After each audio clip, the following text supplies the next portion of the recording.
10 বছর পর দাদরে গণপিটুনি মামলায় বড় বিতর্ক। মোহাম্মদ আকলাকে হত্যার সব অভিযোগ তুলে নিতে চাইছে উত্তরপ্রদেশের বিজেপি সরকার।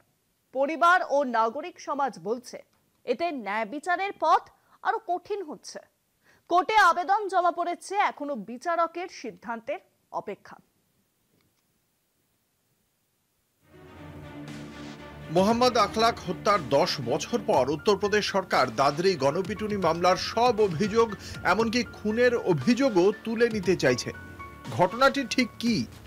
2015 সালে গুজব ছড়ায় আখলাক গোহত্যা করেছেন এবং তার বাড়িতে গোমাংস রেখেছেন। সেই গুজবের পর একদল মানুষ তাকে বাড়ি থেকে টেনে বের করে পিটিয়ে হত্যা করে। তার ছেলে দানিশ গুরুতর আহত হন। মোদি জমানায় দেশের বিভিন্ন জায়গায় হওয়া গণপিটুনির ঘটনার লম্বা ইতিহাসে শুরু সেখানেই। গৌতম বুদ্ধ নগরের আপার সেশনস কোর্টে দাখিল করা একটি আবেদনে রাজ্য সরকার ফৌজদারি কার্যবিধির 321 ধারা অনুযায়ী মামলা প্রত্যাহারের অনুমতি চেয়েছে। অভিযুক্তদের মধ্যে আছেন স্থানীয় বিজেপি নেতা সঞ্জয় রানার ছেলে বিশাল রানা। মামলাটি আগে খুনের চেষ্টা, মারধর, অপমান এবং হুমকি সহ ভারতীয় দণ্ডবিধির বেশ কয়েকটি ধারায় চলছিল।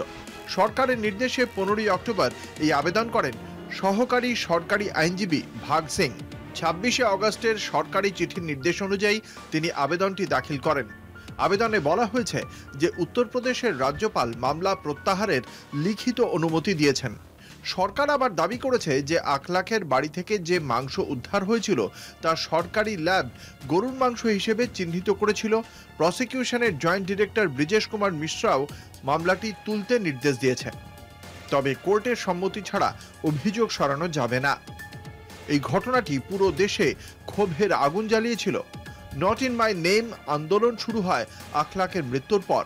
উত্তরপ্রদেশের বিজেপি সরকারের এই সিদ্ধান্ত ন্যায় বিচারকে দুর্বল করে এবং অপরাধীদের রক্ষা করার চেষ্টা করে।